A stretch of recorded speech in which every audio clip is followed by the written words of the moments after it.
Hey, Rob here from Flanagan Homestead. I've been doing a lot of other outdoor projects. It's been a while since I've done one in the garden. Today we're going to talk about stringing up your tomatoes, trellising up the string. This is the first year I've done it, and to be honest with you, I'm thrilled how it's worked out. I'm going, why have I never done this before? Most people recommend doing it for indeterminate tomatoes like the Jet Star or the Big Beef, which we have here. Indeterminate continues to grow throughout the entire season and put more flowers on. Determinate stop growing at a fixed height, but I found trellising this works really well for both indeterminate and determinate, but you really get the extra benefit for the indeterminate tomatoes that continue to grow up like this one is here. In just a second here, I'm going to show you how I did it and what I liked and didn't like. But first of all, the reason I really like this is I've used different types of cages and other things to hold it up on the tomatoes up, and it seems like most of the fruit just kept growing low to the ground. It was hard to find. Slugs would get on the ground, get mildewy. These are really keeping the fruit up where I can see it. It's getting air and sunlight, and it's really beneficial. Okay, first of all, how do you trellis like this? First of all, you need to have a support that's higher overhead. I put some 8-foot fence posts in the ground, okay, and then I just cut a branch off of a tree nearby and put it on here. If I was to do this again, I didn't make this high enough. I've got this tomato that's still growing up here. It's 7.5 feet tall. It's got blooms up here at the top, but it's already above my top rail. So if I was to do this again, I would make sure I had 8 or 9 feet to go, and then I don't really need, they say you can grow them taller than that, but then you're going to have to get a ladder to pick them.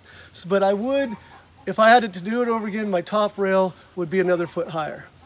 The other thing that we do, I'm just going to show you here, I just took some baling twine, tied it on a stake, and then after I planted my tomato, I stuck this in the ground right at the base of the tomato. I did it the same day I planted because I transplanted the tomato and then I stuck the stake in there before the roots started growing out. I didn't want to injure the roots of the tomato, so since I stuck it in the ground, I made sure this was below it, and then the roots, since it's just a regular wood stick, it's not going to hurt the roots. The roots grew around it, and it's going to stay there all year. So this is the anchor on the bottom, and then you tie it up to the rail on the top. Once you have the stake in the ground and the rail on top, you've got a string up there, and then you've got to support the tomato plant. There's 2 different ways to do this.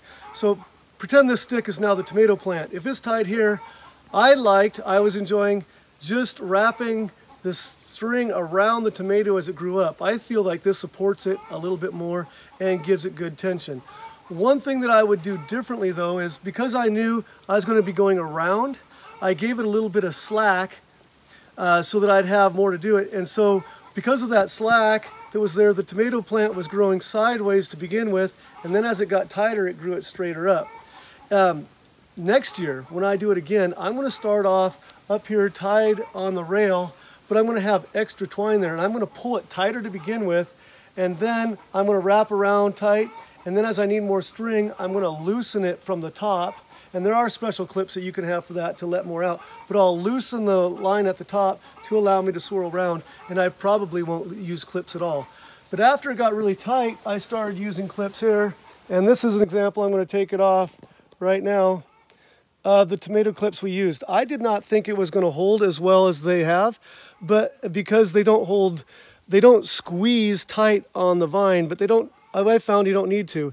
This little section of the clip here pinches on the string, so you put it in the string there, that holds on the string, and then the clip holds, and the vine just sits inside there, but it continues to go up. So this plant, the top 2.5, 3 feet, is only held by clips, and again, the clips are not tight around the vine itself, but the vine continues to grow straight up, and it is doing really well. Okay, one of the things that I really like about this technique is you can get the plant really growing up, and there's not foliage going everywhere. So we have a nice tight plant, and the tomatoes are out here. Another nice tight plant. There's not the extra foliage out here. The tomatoes are out in the sunlight. They're ripening, they're getting air. There's lots of tomatoes. You're not guessing where they are. They're just out there for you to see and for you to ripen, and they're not on the ground where the slugs are going to get it. To get this look, you need to be plucking off the suckers as you go up. And so this is how you do that.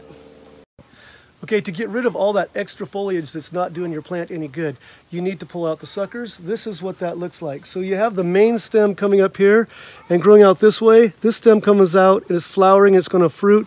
And then right in that crotch, in that joint, there's a sucker that grows up on many of them. When it's young like this, you need to just simply reach in and pluck that out. And that will get you lots of fruit, but not extra foliage. Okay, up at the very top of this one, a little over 7 feet tall, there's another sucker. So we've got fruiting vine over here, sucker right here in the middle. We're going to pull that out so we're not supporting all this extra weight, and this can fruit and grow. Okay, I did want to keep this in just one straight tight column when we grew it, but we did go on vacation and we came back, there was a branch growing out and it was starting to fruit. And we had enough space so we could keep it all out in the sun and keep it off the ground. So instead of clipping it off after it's already started to fruit, we just decided to string it up. So using this technique, I very simply just tied onto the vine here, ran it back up to the top rail, and tried to swirl it around. This one also, you can see I tied it here, ran the line up, and now I'm simply doing the same thing that I did with the original branch. I just worked the vine around the string, and now it is completely supported, and it's going to continue growing up this way. And this fruit that started here and starting here is going to be up off the ground and easy to pick. And one last thing that I really enjoy about this, these strings do allow for a little bit of sway, and some people that makes them a little bit nervous, but it actually protects them better. The wind can blow, they can sway. They're not going to get ripped out of the ground, but the ability to give and sway with the wind protects them, so they're actually stronger and more protected that way. So in conclusion, yes, I am thrilled by my first year of trellising, stringing the tomatoes up. I will make some slight modifications next year. I will definitely put a higher rail up here.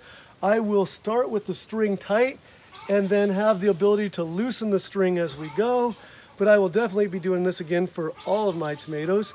And but once again, thanks for joining me on the Flanagan Homestead, where Christmas trees are my business, teaching and cleaning horticulture and growing tomatoes is my job, and outdoor projects are my passion. Thanks for joining me.